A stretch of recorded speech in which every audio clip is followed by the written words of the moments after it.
حضور کی جو بڑی صاحبزادی ہیں نا، سرکار کی 4 بیٹیاں ہیں، سب سے بڑی کا نام ہے سیدہ زینب، اس کے بعد ہے سیدہ رقیہ، اور تیسری ہیں سیدہ ام کلثوم، اور چوتھی ہیں سیدہ طیبہ حضرت فاطمہ الزہرا رضی اللہ تعالی عنہا۔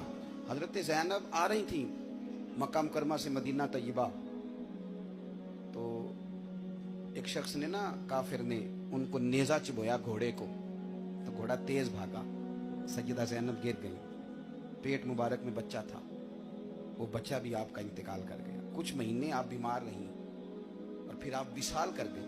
میرے محبوب کے سارے خاندان نے، سارے خاندان نے قربانیاں دی، سیدہ زینب اس زخم کی وجہ سے انتقال کر گئی۔ وہی بندہ نیزہ مارنے والا فتح مکہ کے دن چہرے پہ نقاب ڈال کے آ گیا اور حضور کے سامنے بیٹھ کے کہنے لگا، بہت بڑا دشمن بھی آ جاؤ تو معاف کر دیتے ہو؟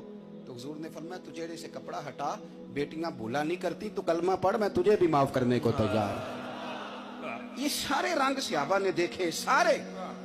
اور جس دن حضور بدر کو جا رہے تھے نا، میں فون کر دیتا ہوں، میں نہیں آ سکتا، میرے گھر میں فلانا بیمار ہے۔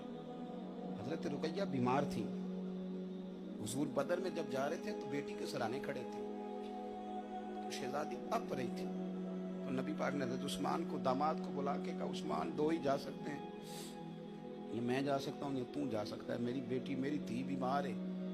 حضرت عثمان نے کہا نہیں جا سکے۔ بدر میں حضور جہاد کے لیے گئے تھے اور اپنی بیٹی کا جنازہ نہیں پڑھ سکے۔ حضرت رقیہ کو حضرت عثمان کہتے ہیں، میں دفن کر کے آ رہا تھا جب نبی پاک صلی اللہ علیہ وسلم بدر سے۔ یہ سارے رنگ صحابہ نے دیکھے، یہ سارا انداز دیکھا۔